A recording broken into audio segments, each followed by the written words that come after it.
What happens to your brain when you stop using your phone for 7 straight days?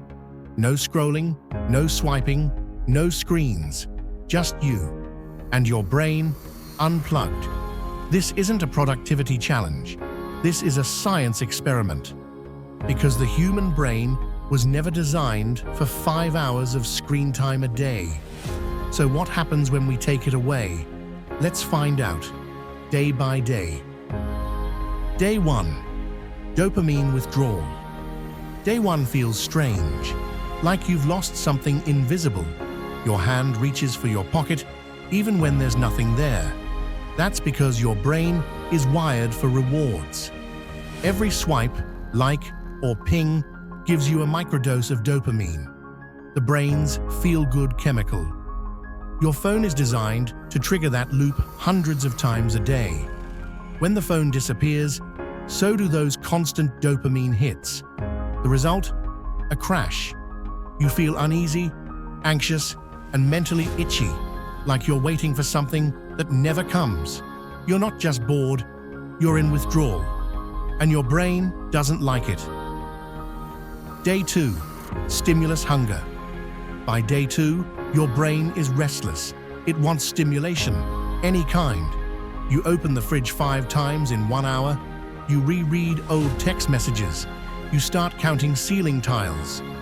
The brain has grown used to instant novelty, a constant stream of updates, videos, headlines. Without that stream, it seeks stimulation elsewhere. Even the most mundane objects become interesting. You're not losing your mind. You're just detoxing from hyperstimulation. Your attention system for now is broken, but it's trying to repair itself. Day 3. Circadian reset.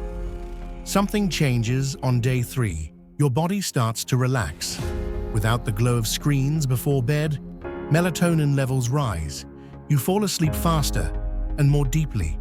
Your circadian rhythm, the internal clock that controls sleep, hunger, and energy, starts to correct itself. Before, your brain was confused by late-night scrolling. Now, it remembers sunlight and darkness. You don't just sleep better, you start waking up clearer.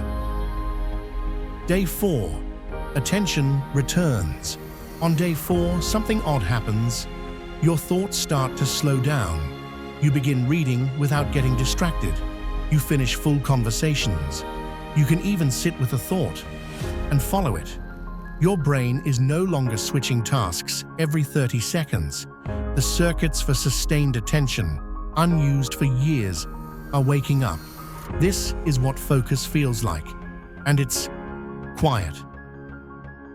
Day 5. Emotional stability EON. Without the constant flood of headlines and comparisons, your stress levels begin to fall.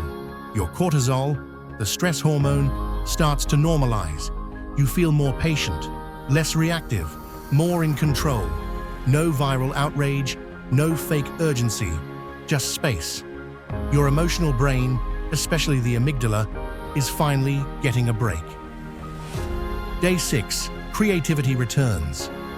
Without distractions, your brain begins to wander, and that's a good thing. The default mode network, the part of the brain active during daydreaming, starts to light up. You start having ideas, connections, insights. Creativity isn't just art, it's planning, solving, imagining, and it lives in the quiet. Day 7. Rewiring begins.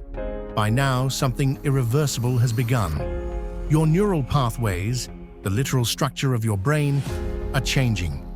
Impulse control improves. Short-term dopamine loops weaken. You are no longer reaching for your phone automatically. You now pause, consider, choose. This isn't just behavior change, it's brain architecture rewiring, triggered by silence. This wasn't a digital detox, this was a neural reset. In just 7 days, your brain withdrew from dopamine, rebuilt its focus, restored its rhythms, reduced its stress, and rediscovered its imagination. You didn't just stop scrolling, you stopped reacting. and started choosing. Your phone didn't just change your habits, it rewired your perception of time, attention, and even self-worth. But when it was gone, your brain remembered something older, something quieter, something human. The question isn't whether you can live without your phone. The real question is, how long can you go without losing yourself to it again?